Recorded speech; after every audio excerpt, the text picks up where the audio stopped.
మమ్మల్ని మిక్కిలిగా ప్రేమిస్తున్న మా పరలోకపు తండ్రి, ఈ అద్భుతమైన ఉదయ కాలమును బట్టి మీకు స్తోత్రాలు.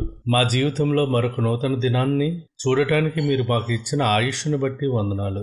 ఈ ఉదయం మేము ధ్యానించబోయే ఆదికాండంలోని వాక్యాల ద్వారా మాతో మాట్లాడండి. మా అంతరంగాలను మీ వెలుగుతో నింపండి. పరిశుద్ధాత్మ దేవ, ఈ ధ్యాన సమయంలో మాకు తోడుగా ఉండండి. మా మనసులో ఉన్న ఆందోళనలను, భయాలను తొలగించి మీ పరలోకపు శాంతిని మాకు ప్రసాదించండి. మా హృదయాలను మీ వాక్యానికి అనువుగా సిద్ధపరచండి. ప్రభువా, ఈరోజు మేము చేయబోయే ప్రతి పనిని ఆశీర్వదించండి. ఎవరైతే బలహీనంగా ఉన్నారో వారికి బలాన్ని ఇవ్వండి. ఎవరైతే మీ కోసం కనిపెట్టుకొని ఉన్నారో వారికి మీ వాక్యం ద్వారా జవాబు దయచేయండి. మా మధ్యలో మీరు ఉండండి. మా యూట్యూబ్ ఛానల్ ద్వారా ఈ ప్రార్థనను వింటున్న ప్రతి బిడ్డను నీ చేతులకు అప్పగిస్తున్నాం తండ్రి. ముఖ్యంగా మురళీ తిరుమల శెట్టి గారి గురించి ప్రార్థిస్తున్నాము. వారి జీవితాల్లో ఉన్న ప్రతి ఆందోళనను, భయాన్ని తొలగించి నీ సమాధానంతో వారి హృదయాలను నింపండి.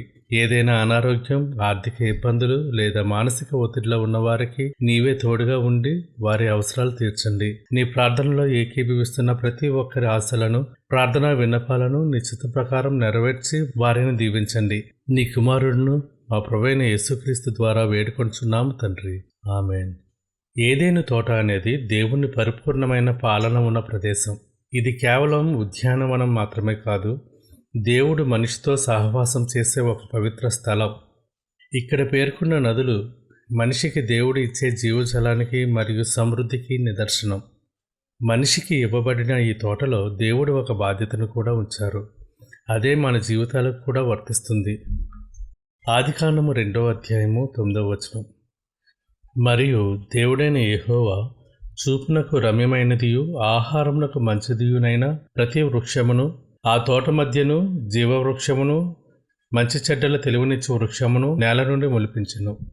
దేవుడు మనకు కేవలం జీవించడానికి అవసరమైనవి మాత్రమే కాకుండా మనసుకు సంతోషాన్నిచ్చే అందమైన వాటిని కూడా ఇస్తారు.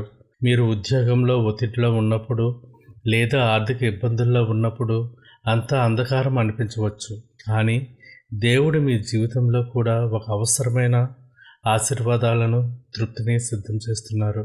ఆయన ఇచ్చే ప్రతిదీ మనకు మంచి కోసమే. ఆదికాండము 1వ అధ్యాయము 31వ వచనం చూసినట్లయితే, దేవుడు తాను చేసినది యావత్తును చూచినప్పుడు అది చాలా మంచిదిగా నుండెను.